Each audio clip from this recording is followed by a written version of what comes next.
Hi, my name is Michelle, and I broke my arm about 2.5 weeks ago, and I am going in tomorrow for surgery to repair my radial head and probably the tendons that are in my arm. And I wanted to do a video I saw a few online when I was looking up things, and I thought they were really helpful. So I thought I would make one as well, just to go through kind of what I've been going through and what happens after, and hopefully keep it updated. I broke my arm coming off a step that broke out from underneath me, and I just landed straight on my elbow, and this bone, the humerus, essentially punched itself into my radial head and crushed it, and then my ulna, which is the long bone on the bottom, popped out of place and was dislocated. I went to the emergency room. I was sedated. They put they reset the dislocated bone, and they sent me with the name of an orthopedic surgeon that said, this happened on a Friday. They said I could call them on Monday and get myself scheduled for surgery. And I called them, and the doctor said he could not handle this type of injury. And they gave me some suggestions, and I Googled some suggestions, and found a few doctors that were really, really good, but none of them could handle the issue that I had. And so finally I found a very good trauma hand and surgeon doctor who is going to do the surgery tomorrow. So that is why my arm is still broken after, goodness, it's the 16th, and it was June 16th that I broke it, and today is July 4th. So happy Independence Day. And I am excited that it's going to happen. It's hard to be with a broken arm. The pain from the original break lasted maybe 4 to 5 days, and then it was just kind of uncomfortable. And now it's okay unless I twitch it, or sometimes the muscles twitch because it wants to work. But the biggest pain right now is the splint, which is not on right now because it was hurting today. The splint that they put on in the emergency room was put on when my arm was swollen, and the swelling has gone down, and so now it shifts a lot, which grinds my bones together. And it has been hurting, and so we have to rewrap it, once or twice a day, which is super annoying. So sometimes it's nice to just have it off, and I have to keep it bent, and it's really nerve-wracking, because sometimes this releases, because this is an emergency room, a sling. It's not supposed to be used this long, but whatever, it's gotten me through. I have heard lots of different things, or read lots of different things about this type of injury, which is apparently fairly common when you reach out to catch yourself. And I fell so fast that I don't remember catching myself, but I did hit packed gravel, like concrete, basically. And so I'm not sure what they're gonna do. I'm pretty sure I'm going to get a joint replacement, but the doctor didn't say anything, so I think he's going to get in there and kind of see if he can use pins and plates to put the bone back together, or if he needs to cut it and put a new joint in, which looks like a little doorstop. It's really interesting the way the elbow is put together. And then because of the dislocation and because of the break, I'll probably have some ligament damage that'll need to be repaired. And then I don't know what's going to happen after. As far as I know from reading the internet, 6 weeks immobilization.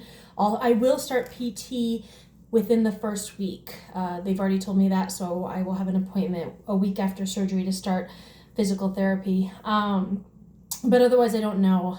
It'll be interesting to hear. I don't know how much weight I can bear or for how long, and I think it'll be interesting because I'm going to have to learn to trust this joint again as we go. And I do a lot of things. I ride horses. I'm a fairly new horse rider, but I love it.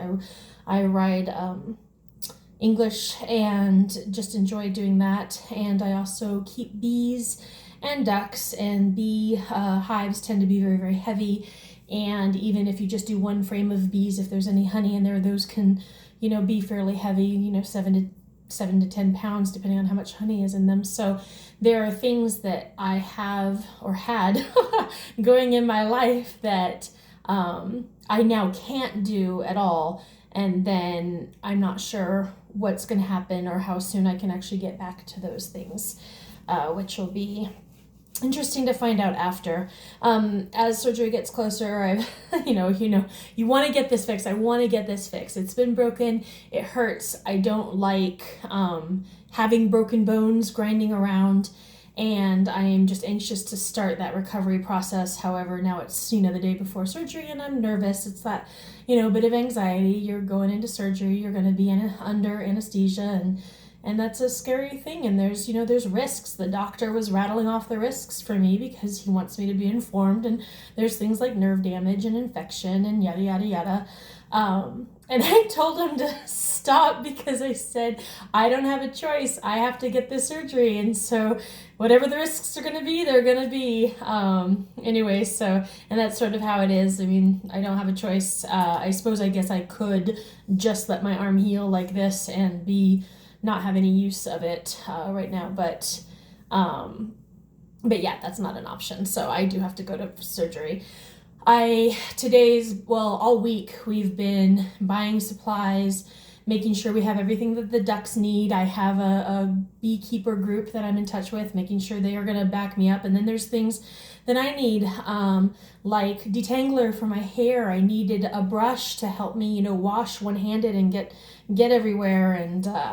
And today there's things I have to do. I have to wash all my clothes, obviously, make sure I have all my clean clothes, wash all the sheets. Tonight I have to take a shower using this Dynahex super antibacterial soap.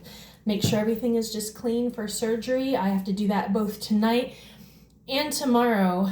And it's going to be interesting. My hair is very, very, very long, and I have to wash it without conditioner tonight for the surgery because conditioner can apparently trap the bacteria or makes it harder to decontaminate. And so it's gonna be interesting how that's gonna be to brush out.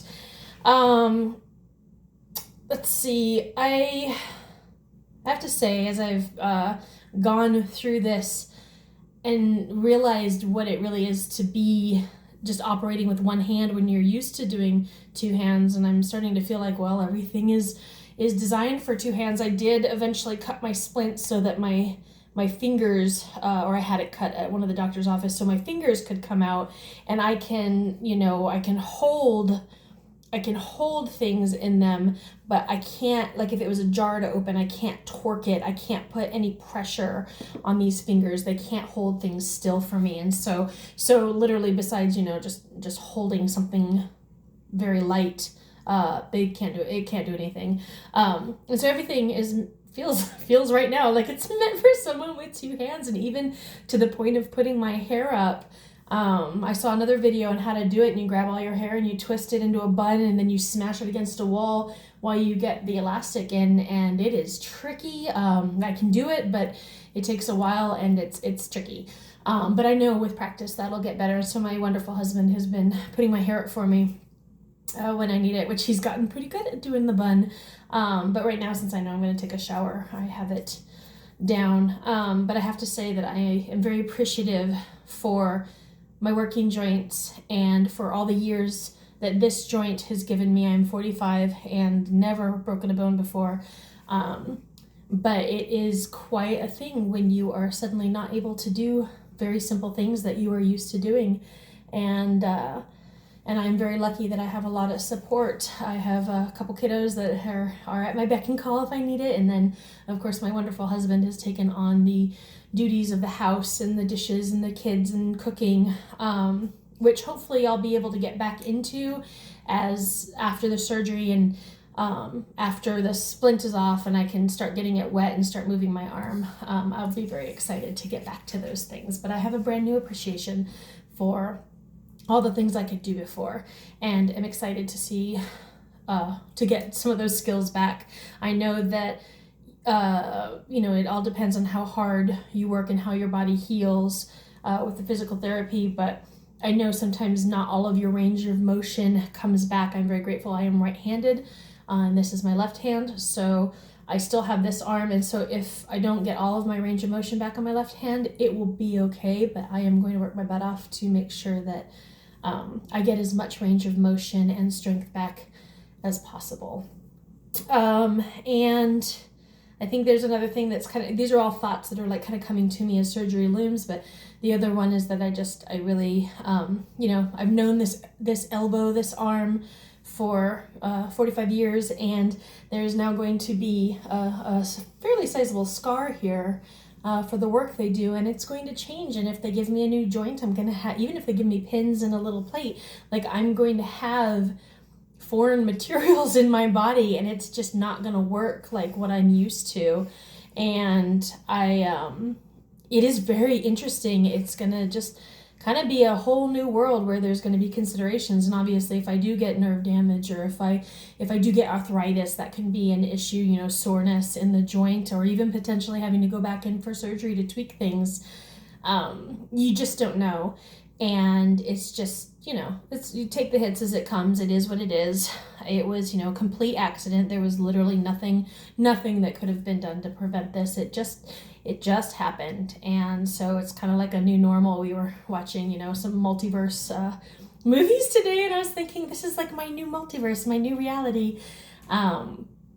So it'll be interesting to not only have that scar, but then have the joint, and then work on those trust issues with my arm and build strength, and just gotta hope for the best. I have a really good surgeon. I have really good help and care at home. I'm very grateful for all of that. Oh my gosh, and this, I'm so excited to get one that goes on my shoulder, because this thing, you can see, look at that. That is from wearing this all the time. I take it off when I sit down so my arm can rest on a pillow. But this sucks. I'm excited to get a better, this is an emergency room sling. I'm looking to get a better one. And then the other thing that's been kind of annoying is that I haven't been able to sleep in bed. I sleep on my stomach normally, and they're like, oh, you can just sleep on your back. But I couldn't. So the only way I can do it is in my recliner out in the living room, and I have pillows all around me, and I recline, and I can kind of move on my side a little bit, which is helpful. So oh my goodness, getting back to sleep in my bed would just be so wonderful. So it's the little things in life that suddenly get very important. So going into surgery tomorrow, I have to be there at 10 a.m. I will be there all day. And he said the surgery should be about 90 minutes of surgery. And pain-wise, I do have a very high pain tolerance. When I broke my arm, I rated my pain a 7. That's before I had any medication, and so my pain tolerance is pretty high, but it hurt. I don't want that again. And she said it would be different now. It wouldn't be like break pain. It would be surgery pain. I've never really had a major, surgery. I had a hernia surgery once on my belly button, but nothing quite like this. So it'll be interesting to see, but from what I've heard, if you stay on top of your pain medication, you are going to be good to go. And that I'm assuming with my break, after, like I said, about a week, maybe 5-6 days, my pain started to really subside, where I didn't need to take pain medication as often. And I'm hoping that will be the case with this as it tries to heal. And I'm in awe of the body that God gave me, and that it heals.